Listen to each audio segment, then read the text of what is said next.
ওকে, আজকে আমরা ফিজিক্সে সেন্ট জোসেফে একাদশ শ্রেণীতে ভর্তির জন্য 2022 সালে আসা এমন একটা প্রশ্ন নিয়েছি। প্রশ্নটা চলতরিতের অধ্যায়ের। তো চলো আমরা এই প্রশ্নটা কিভাবে সলভ করি দেখা যাক। এটা নর্মাল ম্যাথের মতোই, কিন্তু এখানে একটু রিপ্রেজেন্টেশন করা দরকার। যারা যারা রিপ্রেজেন্টেশন ভালো জানে তাদের জন্য এটা কোনো ব্যাপার ছিল না। তো এর মধ্যে নাও, দেখো তুমি এটা আগে করেছো কিনা, না হলে তোমার জন্য এটা বোঝা কষ্ট হবে। তো আমি আগে যে ব্যাপারটা করব, এখানে ওনারা দুইটা নাম কিন্তু আগে থেকে দিয়ে দিয়েছেন। একটা হলো আমাদের এ, আরেকটা কি বি। তো তার মানে আমাকে এই দুইটা নাম আপাতত রেখে অন্য একটা নতুন নাম যদি প্রয়োজন হয় আমি আনবো। তো ফার্স্টে তোমাকে যে ব্যাপারটা খেয়াল রাখতে হবে সেটা হলো, মনে রাখতে হবে রোদ না আসা পর্যন্ত তুমি কোনো নতুন নাম দিবা না। তো পরিধি বরাবর ধরো আমরা চলাচল শুরু করি, তো এই দিক দিয়ে যখন তুমি যাবা এখানে একটা নোট পেয়েছো, নোট মানে কানেক্টিং পয়েন্ট।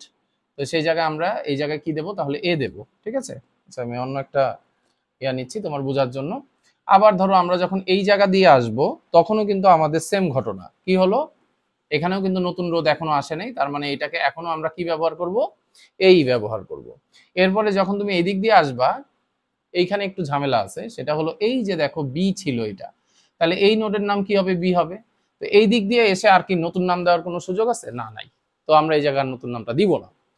এখন একটা নোট কিন্তু বাকি পড়ে গেছে। সার্কিট সলভ করার ক্ষেত্রে সবচেয়ে ইম্পর্টেন্ট ব্যাপার হলো নোটগুলো সব সুন্দরভাবে নামকরণ করে নেওয়া এবং এরপরে এটা রিপ্রেজেন্ট করা।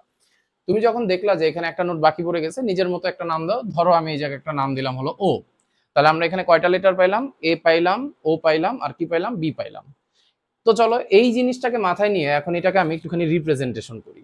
করে তুমি এটা তুল্য রোধটা ইজিলি বের করতে পারবা। তুল্য রোধ কি তোমরা জানো, যে সবগুলো রোধের পরিবর্তে যে একটা নির্দিষ্ট মানের রোধ ব্যবহার করলে বর্তনীতে তড়িৎ প্রবাহের কোনো পরিবর্তন হয় না, তাকে আমরা কি বলি, তুল্য রোধ বলি। Okay fine. তাহলে আমরা এই জায়গায় তাহলে প্রথমে এ লিখে নিলাম, ও লিখে নিলাম, তারপরে এখানে কি বি লিখে নিলাম। এবার আমি নোডাল পয়েন্টগুলো এঁকে নেব। ধরো আমার তিনটা নোডাল পয়েন্ট ছিল, আমি তিনটা এঁকে নিলাম। একটা একটা করে দেখে শুধু এখানে বসাবো। যেমন আমি প্রথমে ধরো এ থেকে বি এই 5 ওহমটা আমি আগে নিচ্ছি, তাহলে এটার কাজ শেষ। তো এখানে আমি এটা ড্র করে নিচ্ছি। তোমার মনে হতে পারে যে তোমার অনেক সময় লাগতেছে, কিন্তু তুমি যখন শিখে ফেলবা তখন কিন্তু আর তোমার কাছে এত সময় লাগবে না। ও থেকে এ কত ওহম আছে, 4 ওহম আছে, তাহলে এটা আবার এটার নিচে প্যারালালি এঁকে ফেলো, কারণ দুইটাই ও থেকে এ, তাহলে 4 ওহম আমি ড্র করে ফেললাম। এরপরে কোনটা, এরপরে দেখো এ থেকে বি কত, 12। আচ্ছা, ও থেকে বি একটা আছে, এটা হলো 8, এটা ড্র করে ফেলতে পারো। ও থেকে বি এটা হলো 8 ওহম। তারপরে এ থেকে বি হলো 12 ওহম, তাহলে এই দিক দিয়ে একটা লাইন টানো, এইখান থেকে 12 ওহম বসায় বি এর সাথে কানেক্ট করে দাও। দেখো তোমার কাছে খুব ইজি মনে হচ্ছে। অনেকে ভাবতে পারো নিশ্চয়ই মনে হয় এখানেই শেষ, না দুঃখিত, এখানে শেষ না।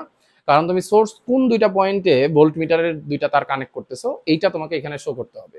তো এখানে একটা তার আছে এ পয়েন্টে, আর একটা তার আছে কোথায়, বি পয়েন্টে। তো চলো আমরা একটা এ পয়েন্টে দেই, আরেকটা কোথা দিয়ে বের করে দিই, বি পয়েন্টে বের করে দিই। এটা আপাতত এখানে থেকে যাক, ধরে নাও এখানে ভোল্ট মিটার আছে বা ব্যাটারি সোর্স আছে। সো আই হোপ এইভাবে থাকলে আর তুমি কিন্তু কোনো সমস্যায় পড়বা না। এরপরে কি, এরপরে এখন চলো আমরা তুল্যরোধ নির্ণয় করব। তুল্যরোধ নির্ণয় করার ক্ষেত্রে এখন তোমার জন্য ইজি হবে। এই অংশটা তুমি একটু চিন্তা করো, এই অংশটা হলো আমাদের কিভাবে আছে, প্যারালালি আছে। তো আমাদের কাজ হলো এই দুইটার প্যারালালি কাজটা আগে করা, তারপরে এইটা হোমোর সাথে কিভাবে আছে, সিরিজে আছে, তারপরে পুরো রেজাল্টটা 12 সাথে কিভাবে আছে, 12 সাথে সমান্তরাল আছে। তো কি কি আছে এটা অনুযায়ী আমি একবারে লিখে নেই চলো, যেহেতু তুমি অ্যাডমিশন পরীক্ষার্থী আর প্রশ্নের মধ্যে অনেক বেশি জায়গা নাও থাকতে পারে। তোমাকে প্রথমে তাহলে একটা ট্রিক শিখাই দিই, যে দুইটা প্যারালালি আছে ওই দুইটা এইভাবে লিখবা, যে 5 গুণ 4 ডিভাইডেড বাই 5 যোগ 4। এটা শুধুমাত্র দুইটার ক্ষেত্রেই প্রযোজ্য, অন্য ক্ষেত্রে প্রযোজ্য না। তারপরে এখানে কত দিবা, তারপরে এখানে 8 দিবা, ঠিক আছে 8 দিয়ে দাও। ব্যাস, তোমার এই এতটুকুর কাজ শেষ, একটা লাইন শেষ। এইটার সাথে প্যারালাল চিহ্ন দিয়ে কে আছে, 12 আছে, এই 12 ওহম। তাহলে প্রথমে তোমার কি করতে হবে, এই এতটুকু রেজাল্ট আসবে, তারপরে ওইটার সাথে 12কে তুমি কি করবা, সমান্তরালে করবা। তো নিশ্চয়ই তুমি জানো যে এই এতটুকু কিভাবে এখন করতে হবে। তারপরে বাকিটুকু তো আই হোপ তুমি পারবাই। তাহলে আমাদের আমি একটুখানি বলে দিই যে কত আসবে।